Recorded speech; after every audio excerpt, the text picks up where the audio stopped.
Hey everybody, and welcome to a dope wild ride with Steve-O. We've got Hannibal Buress this week. He's a legend of comedy, and now he's going for it in music with the name Eshu Tune. So we're talking about his transition into music. We're having a laugh about all the crazy stuff he's been a part of, and it is a really good time.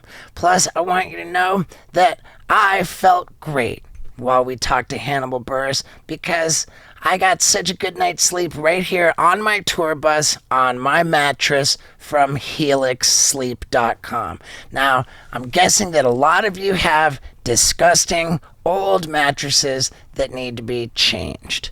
And they're probably not even that good for you because if you go to helixsleep.com, you take a 2-minute quiz. It's super easy, and they actually match you up with the perfect mattress for you and your partner if there are two of you in bed. Couldn't be better to get the best mattress for you.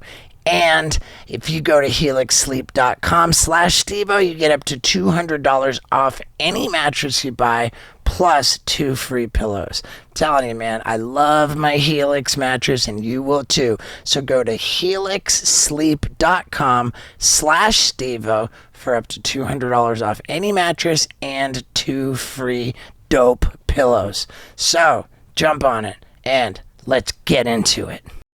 Cause then if you're doing them too much, you ain't got no shit to say.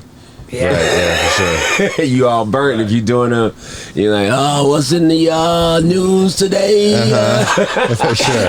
Every story's prefaced with like, I've said this on a lot of podcasts. Yeah, so it's just made, and then I don't, cause even when I was doing mine, I didn't want to be. Now it's like, cause then you start talking about too much, you know what I'm saying? Yeah. You talk about too much, and now even with with doing music, I try to put my stories in there or save little things for that, and then I could talk through that in a and work on it and get it right. All right, so this is your camera. Okay, if I want to ham it up. Yeah, maybe like a little more in the corner, I think, cause here we go. Cool. And we'll fire it up. Did I stop the generator? Sounds like I did. You did, yeah. Yes. Okay, good. All right.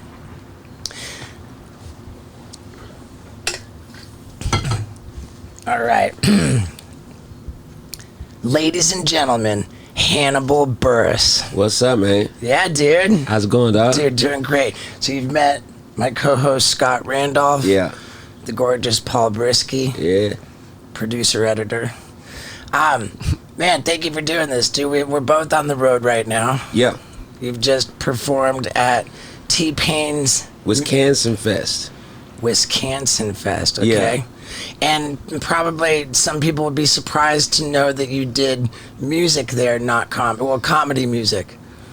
Music. Yeah. Yeah, music. I mean, some of the songs have a funny like element, but I'm not Sure. leaning. I'm like Right. I apologize for trying to stuff you into comedy. Yeah. But we did listen to it, and like the Judge Judy song is hilarious. Thanks, man. That one I was Judge Judy. I put that out, and I'm like, what was that song? That song is I only made that song because I didn't like how much my mom liked watching Judge Judy. I didn't get it. It's addiction. Okay. Yeah, because it was like, it's no. But I guess the how predictable and comfortable it is part of the appeal for her. Sure. But that's what it was. It was like, it's like she's just condescending to people over small civil disputes over and over, which is fine to knock it out. But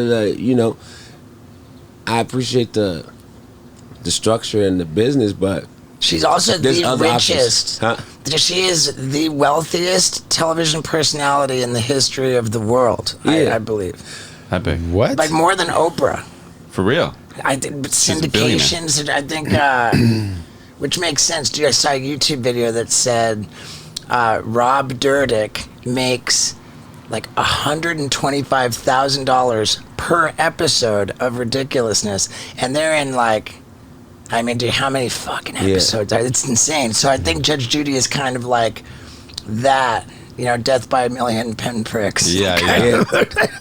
I watched a video. It was a video popped up on YouTube breaking down how Rob did it. It was a lot of I watched that too. Yeah. Was it good? The title of it was how Rob Dyrdek has controlled MTV for 15 years. I sent that to my niece and nephew. Yeah, he's an impressive guy, man. Yeah, it was broken. I was like, oh, I didn't know, because the persona and the business behind it is two different things. And he was like, oh, I didn't know. He made the moves like that, and then especially when you got something this easy to produce, right? And you have fun doing it. You knock them out and re-up, and then. Dude, they knock out 6 episodes a day. Yeah. And they do that day after day. It's insane. And you see MTV, that's all that plays. I was on Chanel West Coast's, she had this live stream she invited me on, and I had just watched that video, and I was like, man, did you see this video? I'd said 125 grand per episode, and she was like, because she's not getting 125 grand an episode. She said as much that she did not. Yeah. I mean, I don't know. Who knows? And she just announced she's having a baby. So congratulations to her. Yeah. But okay, so I only have one Bill Cosby question, and that is, how sick of Bill Cosby questions are you? It's I mean, that blew you up. Okay. Okay. I had my path before that. Of course you did. It blew me up. It made people aware of me in a way that they wouldn't have. And honestly, I didn't like being found like that by some people, because it takes the other stuff of mine is not in the same tone.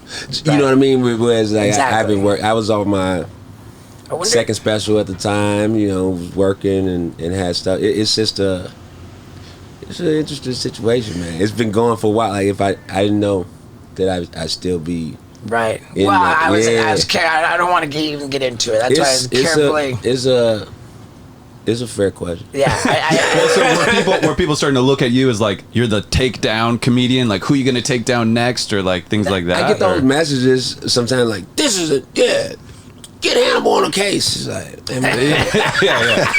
Hannibal, he's out. What are you going to do now? It's just it's this rolling thing of every time a new part. And then it would be a new people that find out about it that also get angry. It's interesting because it's right. It makes a template for how some folks communicate with me on the internet. That's really what it does. And I've heard a bunch of different but I know it's either somebody will say this part yeah, and but it's funny with people with fresh anger about it too. It's okay, I heard this version in 2014. You're this robot. It's probably similar to Jim Jeffries and his gun control bit.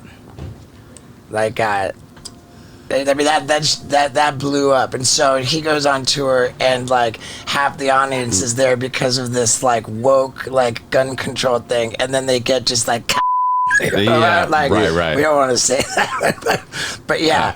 Now I heard from our mutual friend Adam, and as it was happening, he was so excited. He says Hannibal's going to put his new special out on YouTube, and this is such a disrupting move, with just letting Netflix know that, hey, you guys, people are gonna just put stuff out on their own, and he was really excited about that and described you being wildly successful with doing that. And last night I wanted to watch it, so I looked it up. I tried to find it on YouTube, and it's not on there anymore. I took it down. Okay. Yeah. At what point? Later in 20. The reason, so I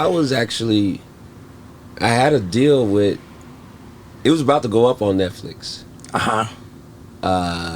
Miami Nights in 2020, and it was a lot of that was pandemic time, so I was chilling. It was a lot of time to think on shit, and I'm like, oh, maybe I should do it independent because it wasn't no gigs on the horizon. It was Right. Created a lot of short-term thinking for me. And so I pulled it. They were in the midst of doing their metadata, like closed captioning stuff. Like that's what we were with. Netflix was it? Huh? Yeah. We Okay. was like paperwork, but then I just sitting around the crib. I was like, nah. And not to say that I regret it. I regret doing it like that after being that far in the process with him. But it was just a product of being at the crib and making that move. Whereas if I was on the road, it Right. definitely would have went up on Netflix because it wouldn't have been no time to even just. Wow, it's interesting that you describe it that way because I understood that you were like the poster child for like successfully disseminating your own special on YouTube. Like, because some people have done really well with it, some people haven't. Yeah, I was happy with the special. The special's going, if I put it back out or whatever. Where do people find it now? It's just not out. Like I just, I like, I might put it back out or we'll see. Maybe Okay. I'll let my daughter handle it at some point. I don't know. Like it's just, I just took it down. It was also really weird putting out a special during that time because, everything was shut down. So it was none of the usual movements that come with doing a special or promoting a special. Right. There was no party. There was no show. You know what I mean? Right. And so press it was weird doing it. Even I did some press, but it was all Zoom. I did Daily Show. That felt weird to do television from my place because then you wired afterwards. You're like, I think I did TV, but did I? Because it's those even the movements that come with that, the getting in the car, going there, saying what's up to security, you get your little snack, you get your mic on, you leave, wind down, all these different pieces to that process. It was like, nope, just talk to the camera in your crib, and then you just there, wired. After it was weird, man. I threw a party. Because I just couldn't say. So this was July. I think I dropped it July 3rd. I think I put out the special July 3rd, and I threw a party on my roof July 5th because I just needed to have. I needed to have some energy. I had a band there, and then more people came than I thought, and this was just at the super spreader time. COVID panic. Right. Was probably more. You probably catch it more now than then, like numbers wise. But it was just I remember, and I took a little shrooms, and then I shouldn't have taken the shrooms because then they hit, and I started being like, I got all these people in my place, and it's COVID time. They're gonna call me a super spreader. This is a super spreader. Oh shit! I'm about to fucking. Oh, this is about to go terrible. And then I just shut it down. I went. I went up to the roof. Well, I forget who was on drums, but I get up to the roof. I'm like, shut it down. Just losing your shit. Party's over, guys. Party's over, y'all. I'm panicking right now. You said you forget who was on drums? Yeah, I think it was a band. Okay, it was a band up there. Yeah. I think it's Chrome Sparks was producer. He produced Judge Judy. He was I don't know if he was on drums or if he was on keys at the time, but and he features on a tune too. Yeah, he made the beat. He's a dope gotcha. producer. I found him through. He had this track that popped up on Pandora once called Marijuana. Jam Marijuana by Chrome Sparks. When I first heard that, I remember I was in an Airbnb in Charlotte when I heard that, and it popped, and it was one of those where you just, I listened to that probably 50, 60 times over and over. But certain songs just, you know, I get obsessed with them. It samples this older song by Idris Muhammad.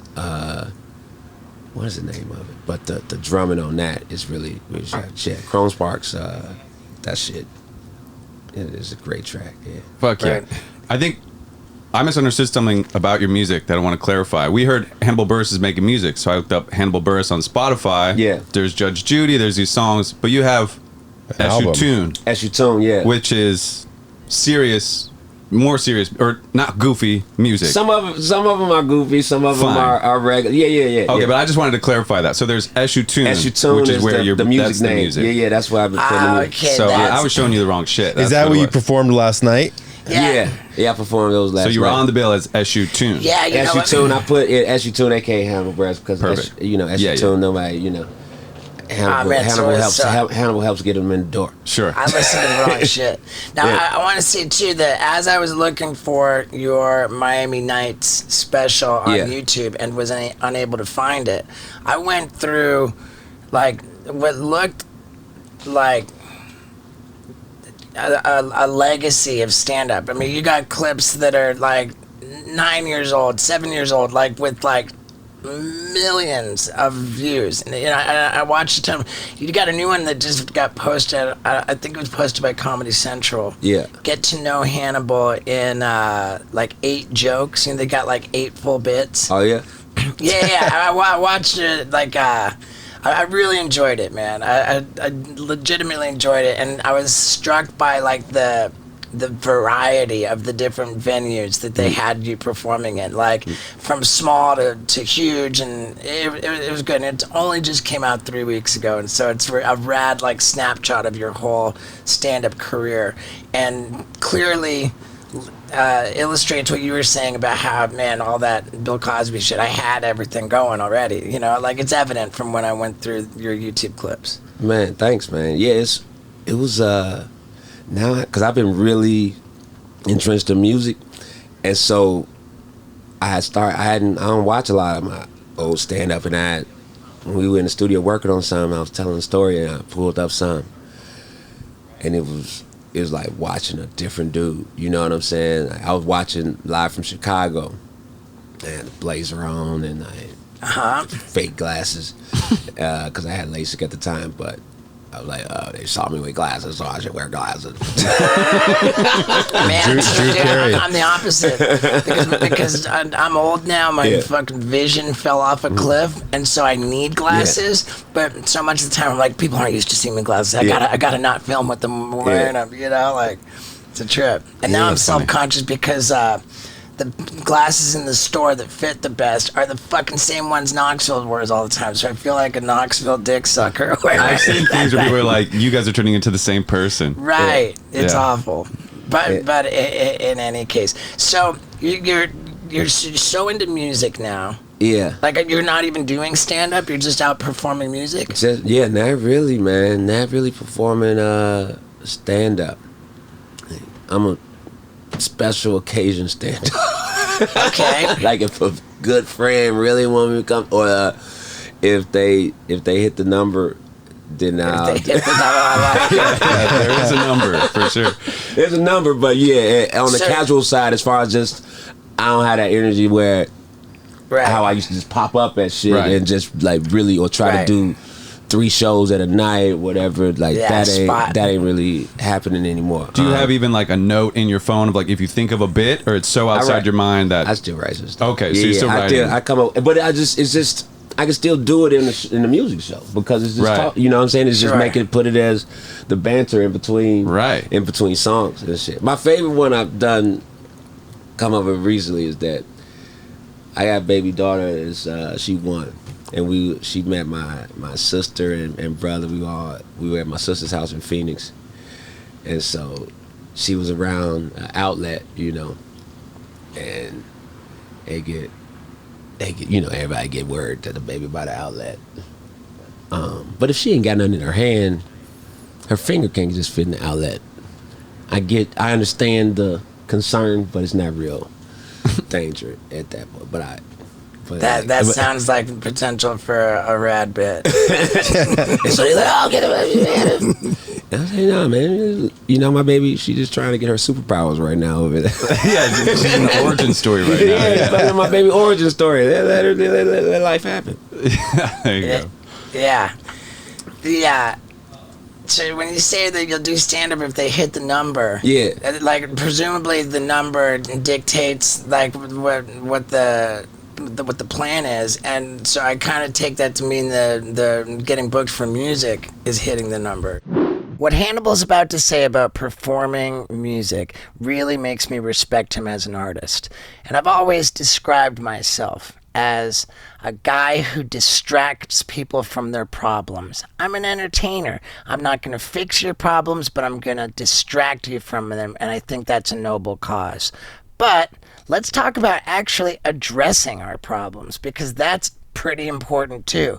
And I've been doing that in therapy. I'm happy to admit it. It's very helpful. And my primary concern in therapy is making sure that I improve and make my relationship with my fiance more joyful, more healthy, and it's working great, man. And so on top of distracting people from their problems, I actually want to help people address their problems by giving them a great way to get into therapy because it's so helpful.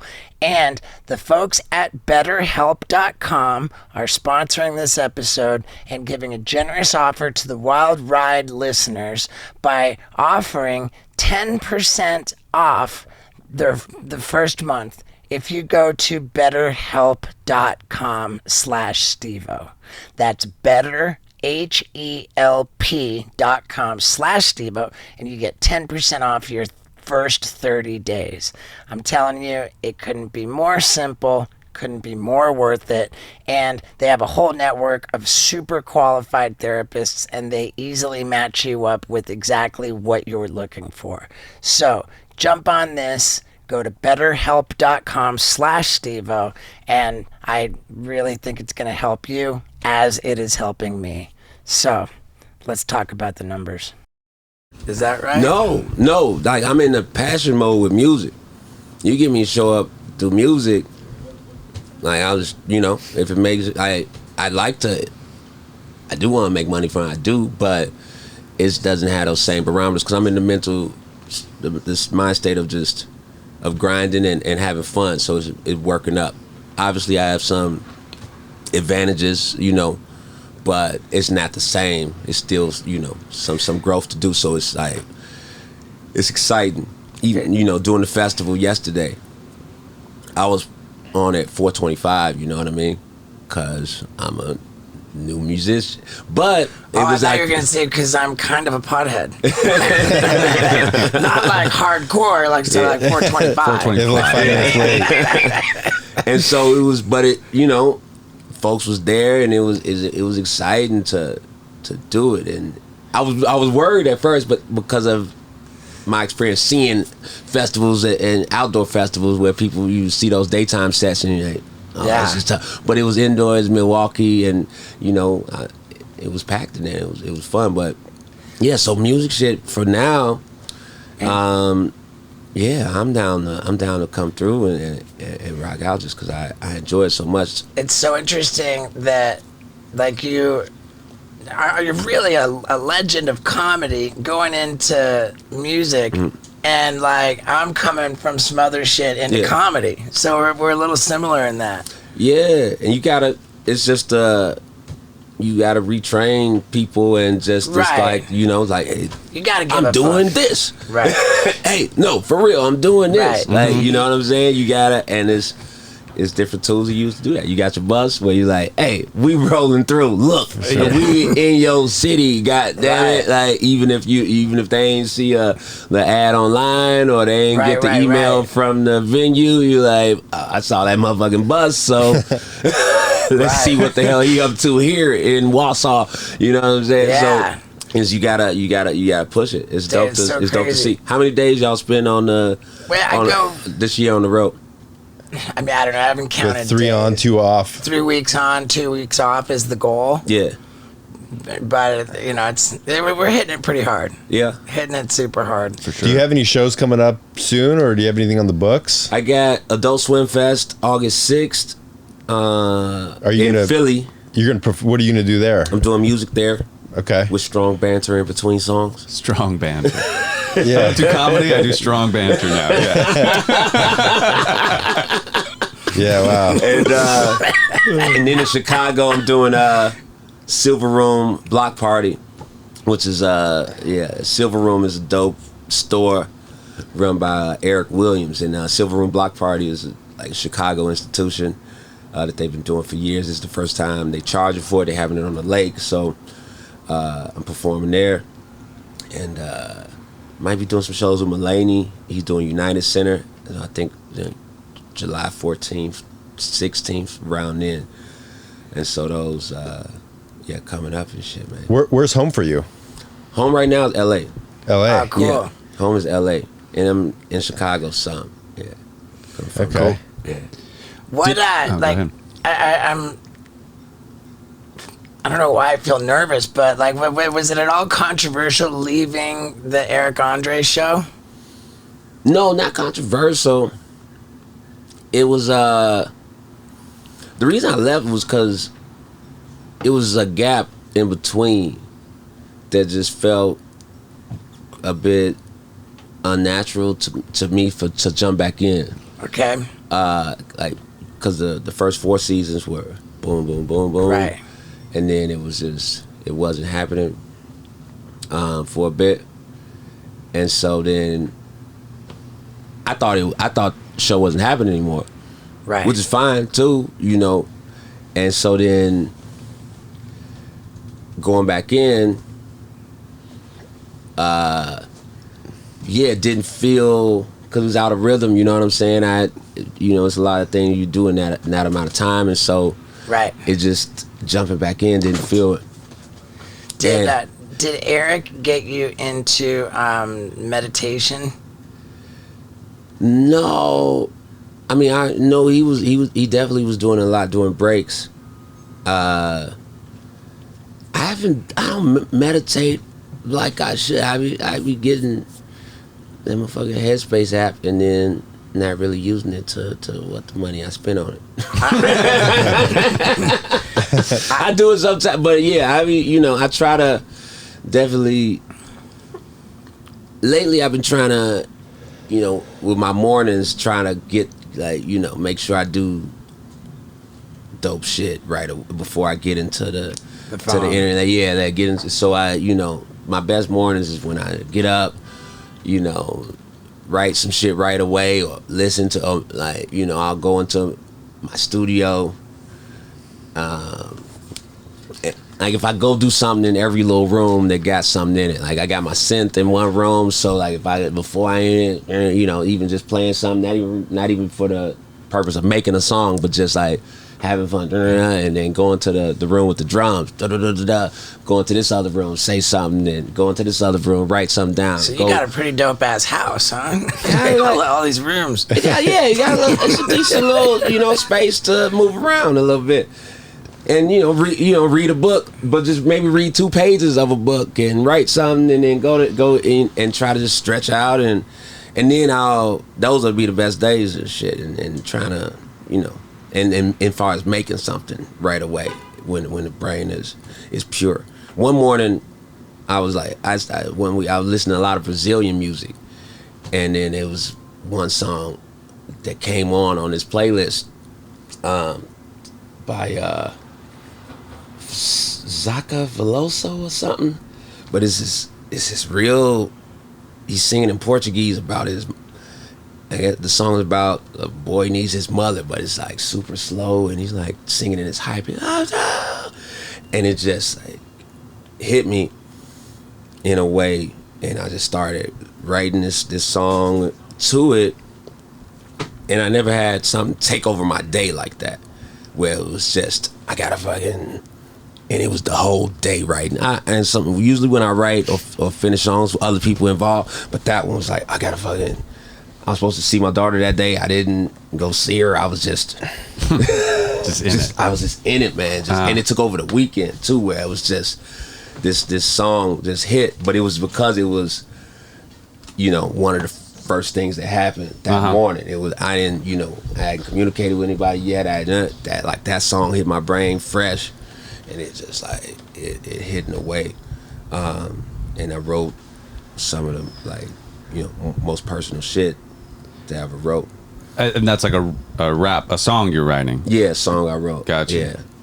And are you like on your new stuff? Are you producing some of it too? I mean, because you said you're messing with the synth and stuff. Are you working with a producer? On the first 4 tracks on the Eshu Tune, so 1-3 Pocket, Veneers, but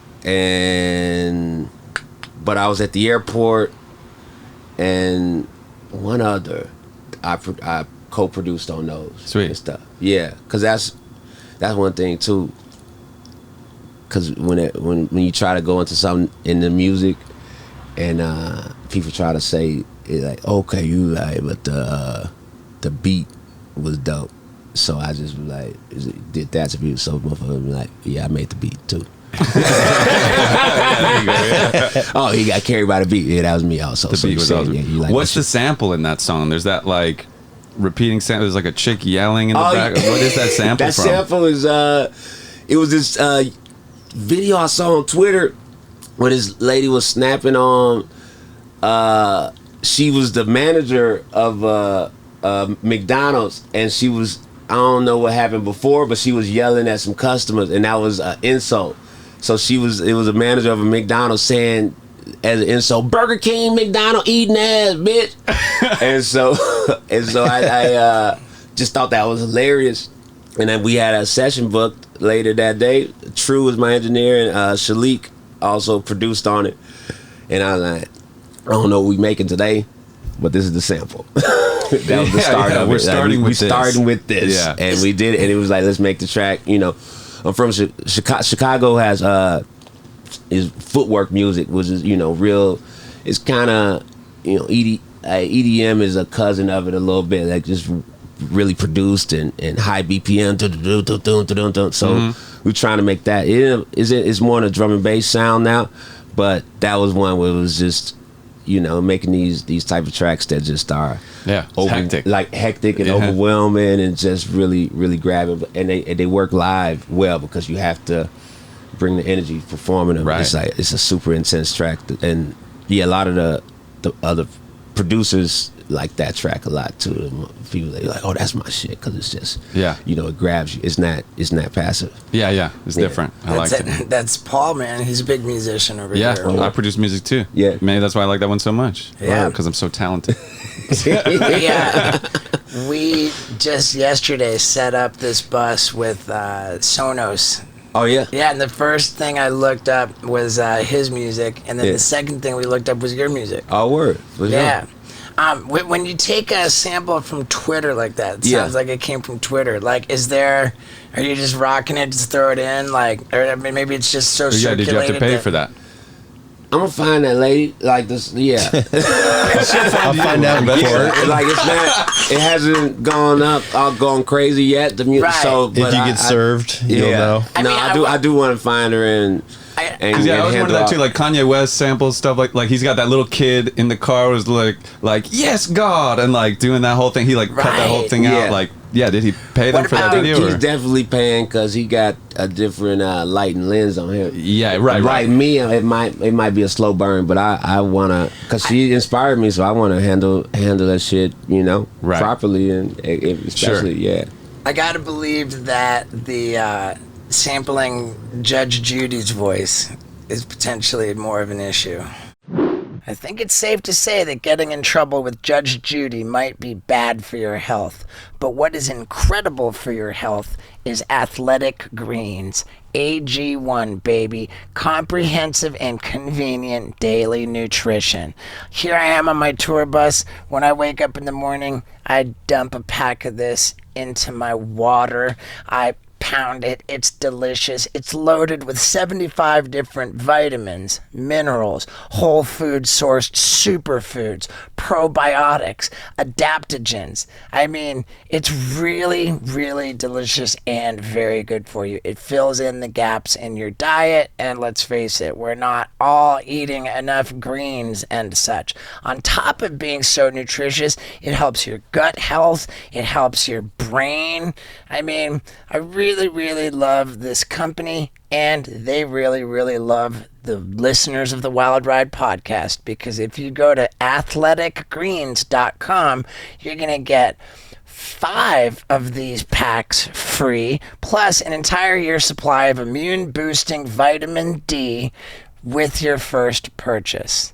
It's just a dope deal. So go to athleticgreens.com/Stevo. Try this stuff out. You'll see what I'm raving about. You'll see why I use it every morning. And it's a great deal. athleticgreens.com/Stevo. Now, let's get back to it. I don't think you didn't sample her voice. Though, Yeah, did you? she's on in there. Oh, yeah, she is on there. She's in the track big time. Oh, she's gonna get her money. You're gonna be in court.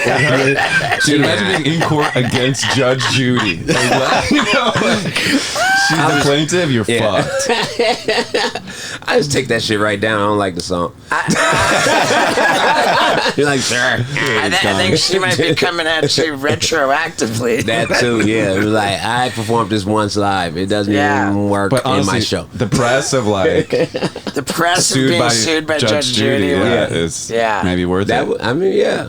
I think She's like 88, dude. She doesn't know what the fuck's going down. Bro, she knows a lot. exactly what's going down. Mm-hmm. And dude, you know what? I'm so fascinated by her because I got a little side gig going on. It's not even a gig, but I got into tattooing people. I thought it would be funny if, like, what if I put the maximum effort, try my ass off to do the best tattoos, and in doing so, I at least surprised myself with what I was able to accomplish. What's the training? How long did you train? Or I got a buddy of mine. He's been a pro tattooer for 20 years, and he just, like, under his supervision, I just give it hell. Yeah. Yeah, and the last tattoo I did was... No, we gotta back up, man. Okay. The training was 6 minutes. We're excited to get a tattoo from Steve, no matter how it looks. How long did you? What was the prep before you did the first one? Oh, well, the first one, I mean, it was just like I do meet and greet after my shows, so like. So fans.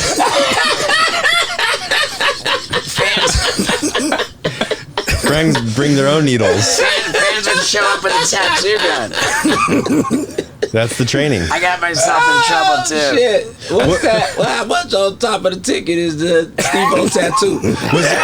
Was that the first tattoo you gave where you spelled your name wrong? Was that the very first one? The very first one I ever did was, the one where I spelled my name wrong. You did that on stage. I did it on stage. I was told I had some show way back in 2005. I think it was 2006, and it was 2005. And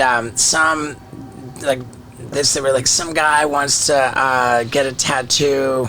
They're gonna wheel a tattoo stand, like a trolley out with all the equipment on it, and just do it. And I was like, all right, man. Like, so I had never done it before. I just grabbed this thing, and it was just this big mess of ink, and I couldn't see. I was just, and then when I wiped away the ink, it said Stevo. I left out an E, and then after that, I would tattoo if somebody just presented me with the tattoo machine. You know, like, hand me the thing, and it's like, oh, okay, like, I'll... and then as I was doing that one time during a meet and greet where a guy just pulled out the gear, I thought, man, wouldn't it be funny if I made a YouTube really trying, really trying to do a good job. And I got more ambitious. First, and I was like, okay, now I'm gonna like actually fill in the spaces, like, and then I'm like, I'm gonna do different colors, and then I'm gonna like do some shading and try and make like a portrait, crazy shit. And the last one I did was called Jugs Judy, where it's Judge Judy taking off her top, and she's got a huge titty sticking out, like, and she's all looking sexy. Yeah, that's your magnum opus. I gotta believe So far. Yeah. No, It's the that's not Sistine Chapel. my crown jewel is not that. My crown jewel. Still that raid one, maybe? It's still the video game one. Yeah. Squirt a Russell. video game paid him to do a tattoo on somebody. I did one of these brand integrations where they pay me to promote their product, and I was like, all right, I'm gonna make a video of doing a tattoo of their fucking character. That just show when you show the world Dude. what you want to do. The other stuff fall into place. Yeah. Video games show up Yeah. like, hey, that's what you do with tattoos. I don't really. I don't play video games, but they hit the number. Yeah, exactly. They hit the number. And that one was the crown jewel because it was a portrait, and I blended. I didn't just do shading, but I blended different colors together. Man, my tattoo pro, like, he emphatically tried to talk me out of doing that one. I was like, fuck it, I don't care, I'm doing it. And it was a win. That's dope. How long did that take you? It was like 8 hours. We put some time in on that. Yeah, the sun was down by the end. Yeah. So yeah, that's definitely a labor of love. It's not. It's like it's satisfying when you get done and you're proud of the tattoo that you did. Yeah. But God, like to get to that point, it's an ordeal, man. It's like it's not a fun process of doing it. And the last time I gave a tattoo, I was like, I had this panic attack. Like, man, what if this fucking it gets infected? Like, or something. Even though I did everything pro. I did everything professionally. It's still like you can have that happen. Gets infected, and what if someone sues me? I'm like, fucking, I'm like, why am I doing this? But then again, I can just get stressed about anything. Like, I'm bad. It's easy to, jump in the future sometimes. Going back to Eric Andre's show. Yeah. And like stress and whatnot, like that show is very sort of uncomfortable. You make the guests kind of uncomfortable, at least like in a comedic way. Yeah. Like you sitting there, was that easy for you? Were you like, this is no big deal, like they're uncomfortable, I'm cool? Or were you kind of like feeling awkward or uncomfortable a lot of the time? Yeah, sometimes, because it's not a normal way to interact with people. Right. Well, sure. And so, and it's, cut down too. Right. You know what I'm saying? So so sometimes those are going hour, 2 hours to cut to 2-3. So, there's sometimes where it is really, really weird or fun. Some of them, like, Rapper Ninja Warrior was really fun, you know what I'm saying? Mm-hmm. Some of the performances, some of the moments are truly like exciting in there. Some of them are weird as hell, and up and down, and then it's cut down, and it's amazing. Right. But then some are genuinely, you look at the Rapper Warrior Ninja clip, I'm genuinely laughing at that. That's not me faking. It's just like, I can't believe this is happening in front of me. And so there's a lot of those type of moments too, or even. That was the one where the guys were hanging upside down. Yeah. And I was there for that, and I was like hitting them with tennis balls and shit. Yeah. But then again, maybe you did that. I think you might have did the second one. Did you? Do the second I think one? it might have been the second one. Yeah. There's a rap competition. These guys are hanging upside down, having to rap while they're hanging upside down, and basically being tortured. Yeah, just doing different things. So that one was, I couldn't, because it felt like, is this, what are the legal ramifications? This shouldn't be. Somebody's gonna get hurt. But although I can't believe this is happening, because a couple of folks was friends too. Danny Brown was there. And, Open Mike Eagles, so it was just, those were wild. Yeah, when you're hanging upside down, you can't get you're stuck. Yeah. But like, would you ever go up to someone like after the show, be like, hey, like, sorry, I'm not really like that. It's nice to meet you. This is the real me, like, kind of, or no, not that much, because I didn't feel that responsibility as the co-host. Yeah, that's true. Because I wasn't the driving force, so I didn't. Right. I didn't really. Yeah. I didn't really do it like that. Maybe I should have though, because it is it is somewhere I'm like, oh, do they think, even if it is television or I win or it was fun, that is, you know, some people's first time meeting me and shit. Right, exactly. In that context, it's a wild show, man. It's a lot of stuff on that cutting room floor for sure. Yeah, I mean, I feel like that Eric Andre show is reminiscent, like the weirdness of like the old Tom Green show, but just so souped up and on acid. Like, yeah. Well, Tom Green was like kind of messing with his friends, you know, like when he was on that set. He would go out on the street and really fuck with people. But Eric Andre is like messing with like famous people, which is like a whole nother level. That were people really upset? I mean, they had to have been sometimes. Some people seem more. Who was really upset? Was Lou Ferrigno? I can picture that. I think he's a guy who's tight. He almost went full Hulkamania. Like an earlier season. Yeah, but I wasn't, because it's of the dynamic and I'm standing up a lot too. I'm like not fully connected in the experience, if you get what I mean, as far as like you're like the guy over there. Yeah, as far as even the guests emotional arc too, you know what I mean? I'm just there like saying random shit, especially if I don't know. Anybody get pissed and be like, you can't air this, like, fuck you guys? I think that they sign a release form before they start rolling. I mean, that's always the goal. So yeah, I don't know, because that's you know, on the producer end of the game and all of that, so I'm not dealing with those parts of it. But I'm sure some people were like, because it probably, you know, feels weird afterwards. So take a shower after. It's one of those where you're, why did I do that? What am I? You know, you have to question a few things. Like it's a weird, yeah. You know, I wanted to say this before. Going back to the Miami Nights special, which was on YouTube but no longer is, and I searched for it. Like I didn't like.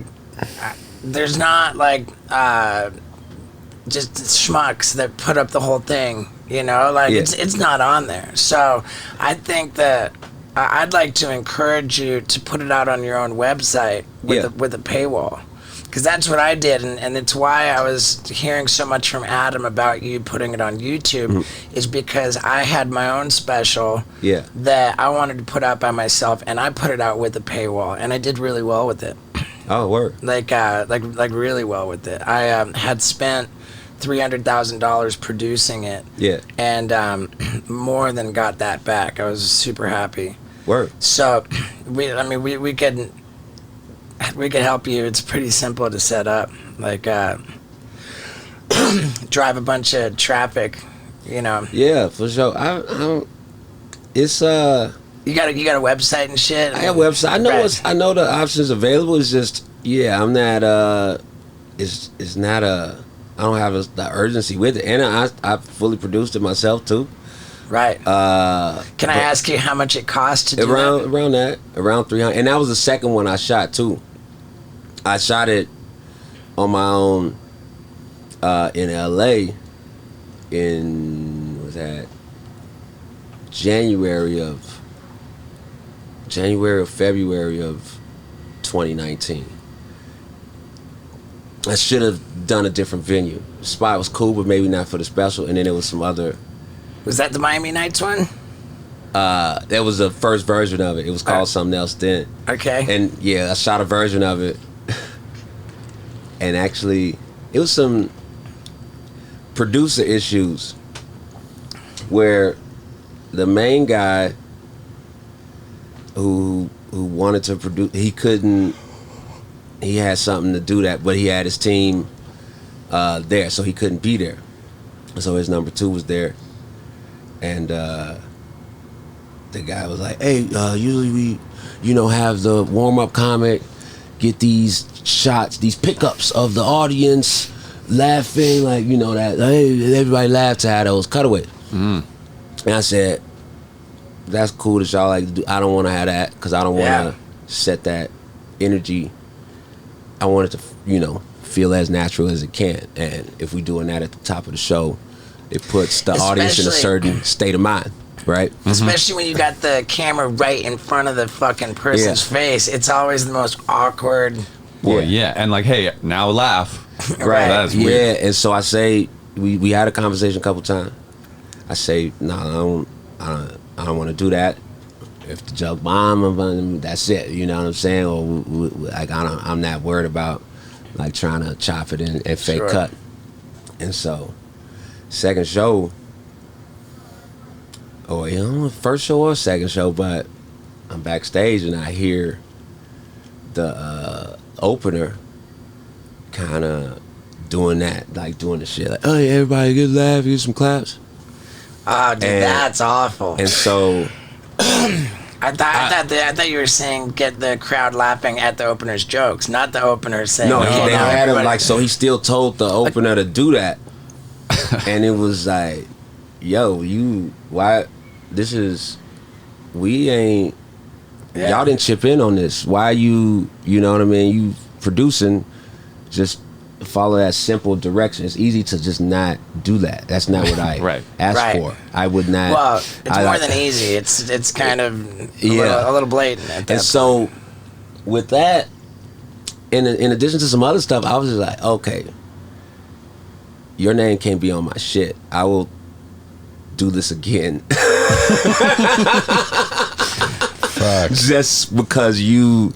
So that's how the number got up to 300 by the time it was done, because you had 2 nights of the full. But it was just, I redid it, one because of that I didn't want to have that marker of that feeling of a motherfucker doing something at the show that it was like, like the money you put a price on that. That's not it. It's like, no, that's marking the night where you didn't do your job, and I'm talking on stage. I don't wanna remember that in that way. At least right now. And then you go up there and you're just fucking pissed the whole time. Yeah, you're grumpy while you're performing. Man, it was because it's already so many other things that you're thinking about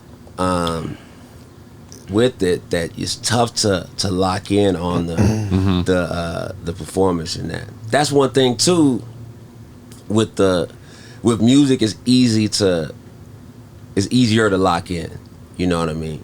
Because you can enjoy your own music on your time, or like you can, you know what I mean? You could work on it without the people being there. You can get better. Right. And so then when you got the people there, you get in-ear monitors, you know what I'm saying? And you got the shit right into your fucking brain. And so when the shit is going right into you in there, and it don't really matter what's going on in the room. You can lock into the song in a way that you can't with like comedy. You can catch that vibe sometimes if you riffing or something and they really rolling. You can have those moments, but it's tough to like constantly have it, and it's work to constantly have it. Versus like if you like your songs and you believe in your shit, and the shit's right going into your brain, you could be in a whole nother world when you there. Was comedy like exhausting you? Like were you over comedy? And I could feel that I was not in it. You know what I'm saying? Like I was up there, and I wasn't like it wasn't joyful. And so I can't be in that zone, because it's not about the.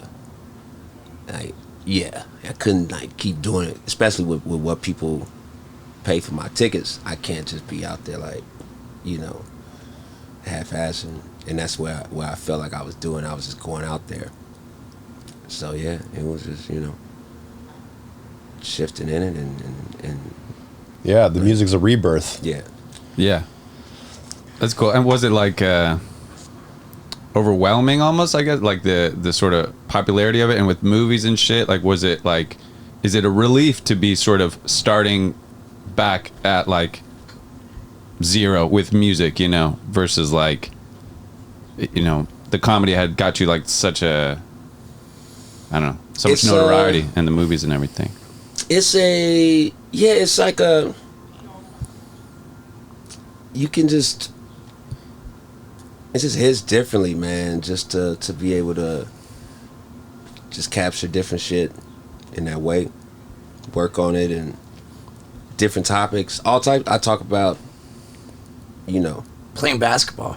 I talk about playing basketball. I talk about bowling. Talk about veneers. Talk about, I'm able to reflect on things in my comedy career, addictions, gambling, in a way where some of the songs are funny, but I don't always have to play for that laugh, or I could, you could use detail and other things being specific about without. You could have, I just enjoyed in that way. And who don't, I might get back into it at another time, like fully, so it's not but it's just, it is his thing, because after in especially in this phase, that's where what people have seen and know, okay, we know that can make money, but hey, come do a comedy, like, so it's like it's having a conversation over there. Like, no, I want to do music at that shit. Like, hey, can you come do? I'm like, I don't know. You want me to do some songs?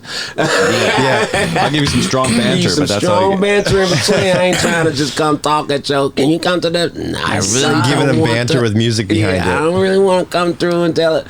But it's One of the bits in the video I watched last night was you were talking about going to a Riff Raff concert. Yeah. And how he had his DJ playing his songs in which he was rapping, but he was just sitting there listening to his own music in front of a huge audience. Yeah. And you said, man, that sounds like an easy night to work. I'm going to try it right now. And you had the DJ play your own stand-up, and you just stood there listening to your own stand-up and said, Yeah. Oh, yeah. The pickle juice like that. Yeah.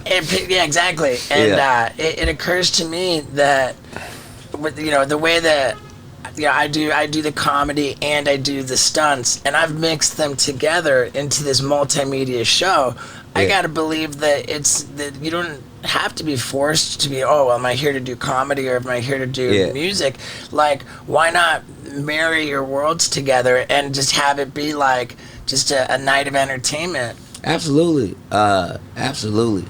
I think it's it's an internal thing more so than anything versus, any real forces. It's more of a shift in identity, you know what I'm saying? Like, where, because I started doing stand-up when I was 19, you know what I'm saying? I'm 39, so it's just, that was the... So did you start to resent the pressure of, like, come be the funny guy? Not the it's just, I think not the pressure of it. Just burn out. It's just like... When you go up on stage now for music, are you nervous and excited and like, fuck? Excited, yeah. Also, too, right now, you know what it is? I didn't want to end up doing... As much as I love the ideas that I have from Parenthood, I feel like if I did stand up now, I would be getting into dad mode too of it. I mean, and that's also a choice or decision too. But that's where a lot of the new stuff would be coming from. I think that's great too. I've got a bit about getting a vasectomy, and when I do it, I find myself thinking, man, getting a vasectomy, I'm sort of limit. If I had kids, I'd have all this great material from having kids. Yeah. And I got a vasectomy that just kind of, But you got material from that too. That's true. Yeah. Yeah, and I mean, it's just me overthinking all the time. Yeah. But yeah, I'd be interested in your dad mode comedy. Yeah, I would love that. It's dope seeing the growth. Yeah. Seeing her, she just turned 1. Yeah, but then again, dude, there's like, there's some comedians that have like old material about their kids, and now their kids are like 18 and kind of like, wait a second. Like Big J had like a bit about his daughter cutting holes out of her underwear. He's like, why is there holes in your underwear? And she was embarrassed of her skid marks and actually took scissors and cut. Right. Which was a super funny bit. Yeah. But I think his daughter's like 18 years old now. Right. Yeah, you gotta like grow with the kid. The material has to grow with the kid. Yeah. Yeah, whereas you don't want to, Right. Yeah, it's like I got this 1-year-old joke, but now I got a 4-year-old. Yeah. And then you could also potentially scar them with. Right. Well, that too. Yeah. Right. I'm not talking that. about the material growing with the kid. I'm talking about the kid being horrified about the existing material about them. Yeah. Yeah, that thing with stand up where I became more conscientious of it earlier on because it was jokes I've done about family, just thinking like in fun. Right. And you find out folks mad, you find out these things, you're like, oh man. So it does kind of on a personal level make you like, okay, is this bit worth like that? Is it worth that just to entertain in that way? You know what I mean? Like, is this person's versus maybe in 2011, 2012 didn't think of that too much. It was like, whatever happens, motherfucker, that's the set. This is life. Shit. Whatever, anybody can get it. God damn it. Right. And now it's like, well, you could write from wherever you could come up with or whatever. So it's more consideration. And right, man. I remember, in music you can use metaphor a little bit more, and that could be subtlety and multiple meanings on things. You could hide stuff a little bit where, and you could protect people a little bit better while still. Yeah. How long does it take you to write a song? Depends, obviously, but it depends. Yeah, like sometimes quick, like boom, I got it. One take. Like 1-3 Pocket was part of a freestyle that I did in Hawaii in November 2020, where I was really high and just kind of, it was this beat by Kiefer, who's really amazing producer, and I rapped over it one day. Then I the next day I went in, rapped over it again, rapped about 14 minutes or so, and then used part of it for the song, kept about 3, and then it was a part where I got in, like I heard myself, I started talking about bowling, the straight ball is me, hit the 1-3 pocket and the shit so late, Bizzle out here with the strike so cold, and I've been bowling since I'm like 7 years old, and I'm rapping about bowling, I don't give a motherfucker, you hear the fucking swag, yeah, it's real motherfucker, and I was filming that session too, so I looked back at the tape of it, I was looking back, and I saw my body language while I was saying that shit. It was like, I was like, okay, I meant that shit. Cause I had my eyes closed while I was just, so it was all for real. And so then later on, like, earlier this year is when I started, I had the ideas, I played that for somebody, they were like, you need to lean into the bowling thing. So that, the foundation was set 2020. Then earlier this year, I was like, okay, let me take that sample from there, 1-3 Pocket, and then, then wrote it really quickly. Originally, was that a written bit? No, that was it was a freestyle, and then took that segment, and then when I was in New York, got to New York early. I took a trip in late January, early February, and that trip kind of really energized me too. I was having a tough time at the beginning of the year, and that getting back there because I hadn't been there in a minute, and moving around and working there on music was really energizing. And so did the first verse of it at this studio, Mansion Studios in New York, and we just kind of really hyped about it. This guy Wasabi Poppy did the drums on there, and it's always dope to collaborate because some people will bring something from a musical. Yeah, I wouldn't have done those type of drums for sure. But they're not, and so then we just were like listening to it over and over, And then I took the rough. I knew somebody at the PBA. I was like, I got this bowling song. I was hyped about it.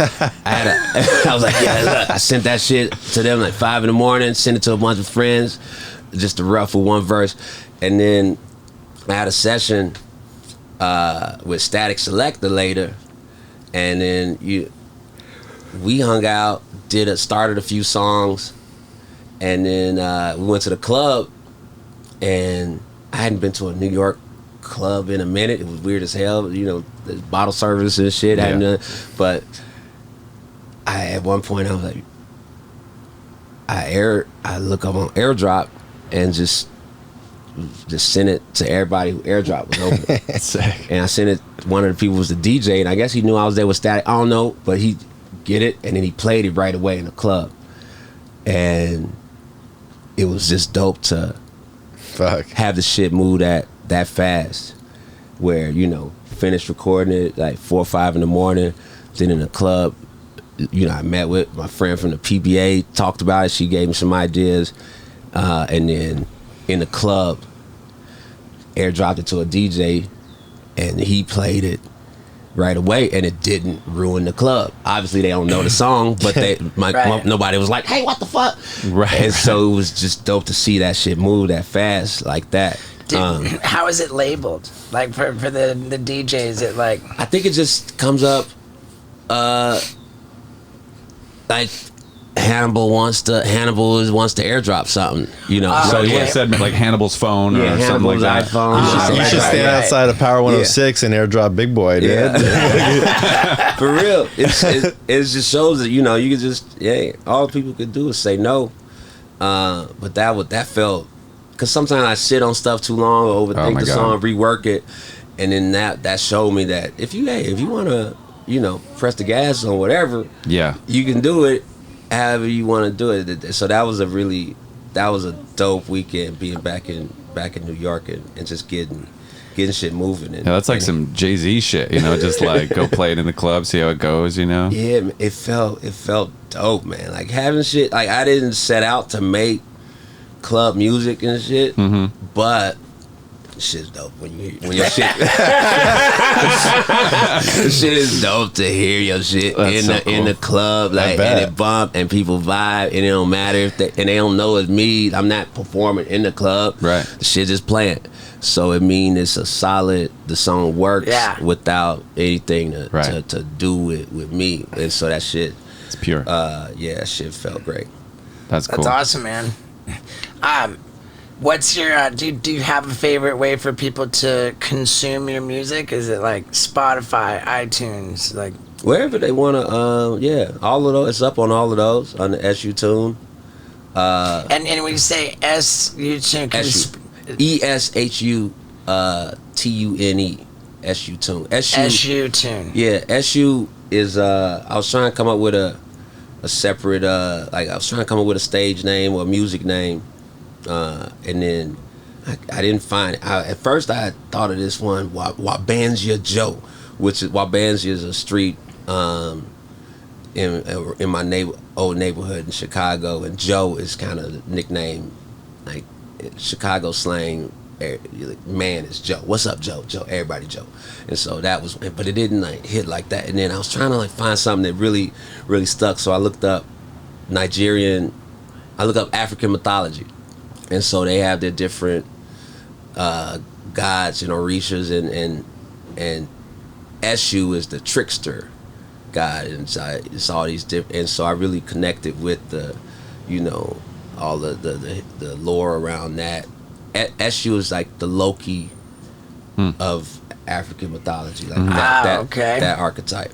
And so it just clicked and was like, and then it made it really easy to separate and compartmentalize, you know, because now I view it versus like before I was like, okay, am I gonna do some comedy store? Am I gonna put out the and then now I can view them as separate things, where it's like, this guy is helping out this guy needs, you know, Eshu needs Hannibal to get him in the door, you know what I'm saying? He's still growing. So it really helped just because I'm, you know, distracted and all over the place. So just having the pillars, and then going forward, it's a bunch of other stuff around it where I could write and kind of world build based on that type of thing. So it's I'm hyped, man. And the Eshu Tune is an actual album. Yeah, it's the name, and it's the name of the first project, Eshu Tune. Yep. Right. Okay. Yeah. Fuck yeah. So we're gonna tell people again. It's ESHU Eshu Tune. Yeah. And it's available on Spotify, Apple Music. YouTube, everywhere. Yeah. Is like with the music industry and all the changes that's happened? Is streaming is do you have like a like I know on YouTube you got AdSense and you see like the it's kind of like that? Yeah, they have the Apple Music and Spotify for artists. Right. Well, Spotify for artists shows you like if people are listening right there and where they listening from, and then Apple Music will show you like where somebody Shazam, which is kind of cool. It's kind of nice, like imagining those scenarios, like somebody in Serbia. Dude, that's so funny. You try to picture like what was going on there? It's so funny. People used to talk about when the first time they heard themselves on the radio, they were driving in the car and they pulled over. They're like, and nowadays it's like the first time I got pinged that I was Shazammed. Yeah, you're like, somebody in Charleston, South Carolina, just Shazam. But that's like double cool because that means it was playing somewhere, and somebody wanted to hear it. So it's like double both. Yeah, it's interesting to see because also sometimes the stand up audio you'll see that and it's like, where was my stand up playing? Where somebody was like, let me Shazam, like where. What's the context for that? I do like. I like backstories and wondering the situation. Like, I'm just listening to stand up at the crib. That's also beautiful too. But it's just, it was just there like stand up bars, but people just like some chill cafe out and just listen to stand up. Like, I used to work at a restaurant when you go into the bathroom, they would have comedy playing. So somebody started taking a piss, like, oh fuck, that's funny, dude, and then Shazamming it, Yeah, it's it's a crazy world, man. Yeah, Austin used to have. Maybe they still do, but they had stand-up radio. Like, they had a stand-up radio station. Terrestrial? Yeah, for a while in Austin. And I remember going there and being in a taxi and somebody recognizing my voice. The driver recognized my voice but didn't know what I looked like at all. But they just heard me on the radio. He was like, are you Hannibal Buress? Wow. Like, oh, you sound like him. And that's how, and it was driving a lot of ticket sales at the time and shit. And that's always wild too when people don't know how they be like, oh, you sound familiar. Oh, I know about that. That's dope too. Do you have any other shit that we haven't talked about that you want to promote? Like, send people to your social media? Yeah, check out the music. I'm starting to get the music videos together. And so that's going to be on your YouTube channel, which is Hannibal Buress. Hannibal Buress, and man, I appreciate y'all coming through, dog. This is hella cool, and that it fell together like this, with y'all traveling and moving around, and it's cool to, right after a show on a hangover to be able to, this is. Dopest post-show thing. Usually it's just you go get some food or some shit or just like sit with it or like try to find Advil or something, and then so to be able to talk with you and y'all and we always want to have like the dopest guests. Like we're pretty snobby about like people like what do you think of this? It's always no, we don't want that. But no, and your name came up, we were fired up. Like it was automatic. Like fuck yeah, we're not even supposed to be in Milwaukee. We took like a fucking 3-hour detour to get to you. So appreciate that, man. we were super stoked to talk to you, man. Hell yeah, man. Yeah, this was awesome. I flew out just to do this podcast with you. Oh, really? Yeah. He's not even on the road. No, not on the road. Oh, word. Yeah. Appreciate it. Yeah, dude. You're cool man. people. Thank you so much for this, bro. Yeah, man, for sure. Thank you, Steve, man.